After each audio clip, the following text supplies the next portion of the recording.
Breaking news into Texas Tech men's basketball. They have landed a four-star transfer from the University of Georgia, Texas native KyeRon Lindsay. Yes, the 6'8", 215 power forward is headed back to the Lone Star State. Hey, how's it going, everybody?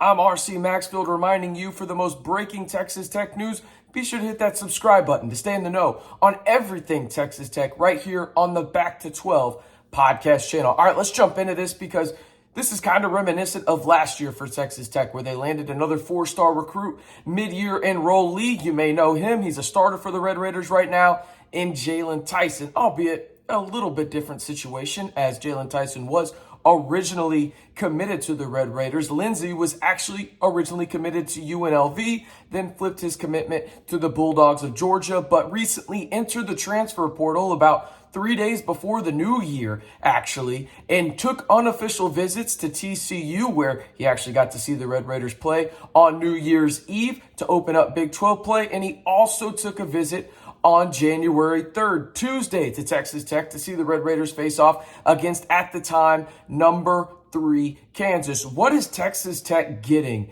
in KyeRon Lindsay? Well, first and foremost, a guy that wants to be here. He was a guy that he originally wanted to come to Texas Tech.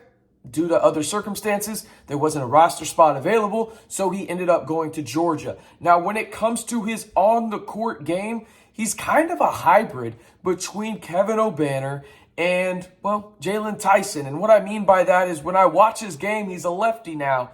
I can't help but think of like a Thaddeus Young. If you guys follow the NBA, that's kind of who he reminds me of. It's you don't want him necessarily beating you off the dribble, but you don't feel uncomfortable with his ball, with the ball in his hand, I should say, on the perimeter, right? So you look at what he brings to the table from the 2023 recruiting standpoint, and it's size. Texas Tech doesn't really have any of it because you look at who they're bringing in next season, and it's Drew Steffe, and then you got Jason Jackson. So he will be able to play immediately next year. Now, as a mid-year enrollee, he's not going to be able to play. It's like Jalen Tyson in that regard, but he'll get acclimated to the system, be able to get into the weight room, know what's going on, and then probably have a pivotal role next year for the Red Raiders. Now, as for what he looked like as a recruit, he was a top 100 player according to 24/7 Composite. Actually, the 98th player in the country, the 18th power forward nationally, and the 7th overall player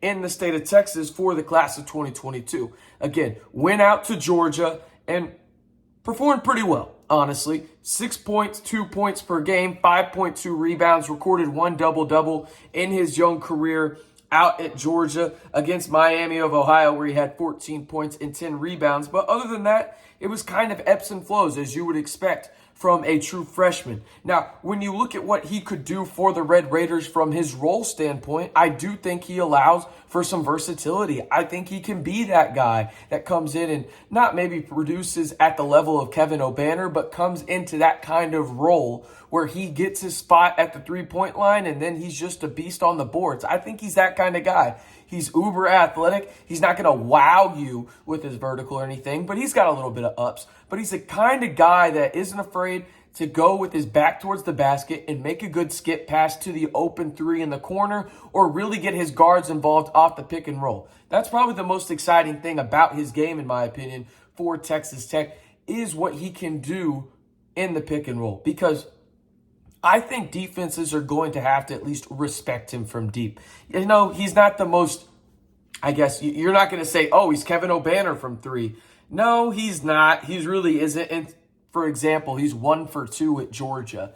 He's not going to do that, but I do think he develops that. I do think that he goes out and he can be a guy that is respectable from 3, and that's something that will just create more space, and we know that's what Texas Tech is trying to do offensively in the half-court setting, is create more space, have that one big guy down low, and then have a big guy in the corner or wherever his spot is in terms of on the perimeter that he shoots best from. So really excited to see that. I think he's a guy that can come in and give you valuable minutes right away. Is he a starter? I don't know. It kind of depends on who you bring in next year and who stays, right? I mean, it's the world of college basketball. the rosters are ever changing for everyone, not just Texas Tech. But I do think this is a great pickup from a depth standpoint. You already add a big now. You feel a lot less pressure to go add a big if you need to do so in the transfer portal, right? You feel a lot more comfortable with your big depth going in to the 2023 season. And now, before I get into really the recruiting class a little bit more, be sure to hit that subscribe button. Giving this video right as the news breaks about KyeRon Lindsay committing to Texas Tech. Nobody else is doing that here on YouTube. We've got one of the best podcasts as well with the only former Texas Tech athletics, player in Lyle Leong. He's giving you insights to what it's like to be a college athlete and what it's like for these male and female athletes at Texas Tech as they go through their season. So be sure to hit that subscribe button to stay in the know on Texas Tech athletics all year long right here on the Back to 12 podcast channel. Now, earlier I did mention Drew Steffe and Jason Jackson coming in next season. And in my opinion, I know he's part of the 2022 class. He's a mid-year enrollee is Lindsay, but it kind of feels like he's part of the class of 2023, right? Not a lot of minutes at Georgia, but I mean, considering what he was doing out there, you look at kind of what he was averaging. He was averaging nearly 20 minutes per game. Wanted to come back to the Lone Star State. And now you got guys like Drew Steffe, who is an absolute sniper coming in from the shooting side of it. Arguably one of the most athletic guards Texas Tech has ever had. And Jason Jackson coming in at the point guard position.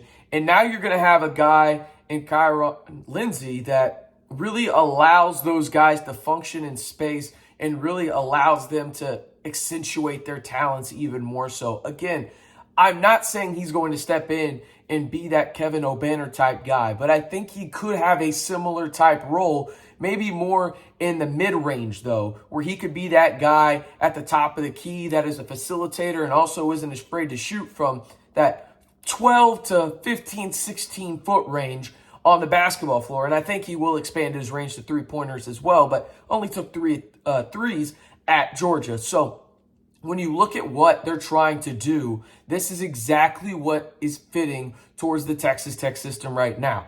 KyeRon can go out and run with the best of them when it comes to the break. And I don't feel great about him being a primary ball handler on the run, but I'd be okay with it for some stretches. I don't feel vastly uncomfortable. But when it comes down to it, he's going to be really good in the pick and roll. He's a really solid defender that should be better in Mark Adams' system. A versatile guy. I don't feel bad because of his footwork guarding the 1 or the 2 position on the floor. And I think he can guard the 5 too. Now, am I saying he's going to be Adonis Arms? No. By no stretch of the imagination, but I do think you'll feel okay with him being on the perimeter and he won't get absolutely worked. So again, a very, very big pickup for Texas Tech as they add Georgia transfer and former 4-star power forward from Denton Guyer out in the Metroplex to their, transfer portal class. He'll be a mid-year enrollee, at Texas Tech and get to develop much like Jalen Tyson and hopefully have a big role for the Red Raiders